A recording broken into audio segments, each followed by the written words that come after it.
may buntag sa inyong mga kabisayaan, no? So, maghimo ko karon og content about sa pagsimba. Domingo manggod karon.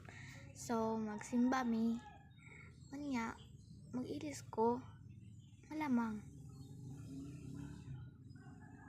Saan po na ko pagsimba ko, di ko ilis. Hudoy.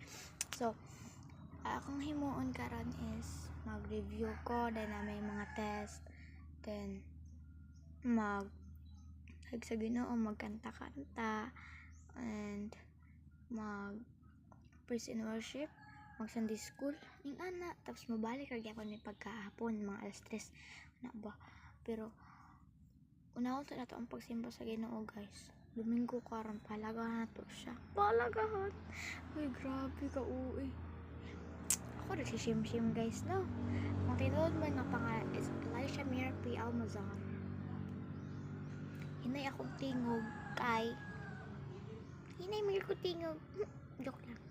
Hinay akong tingog kay nag-istorya man sila dito So mo to siya, guys. Maning bata nga lagad ta sa Ginoo, importante kayo na. So let's go, manimba ta, guys, ha. Bye bye.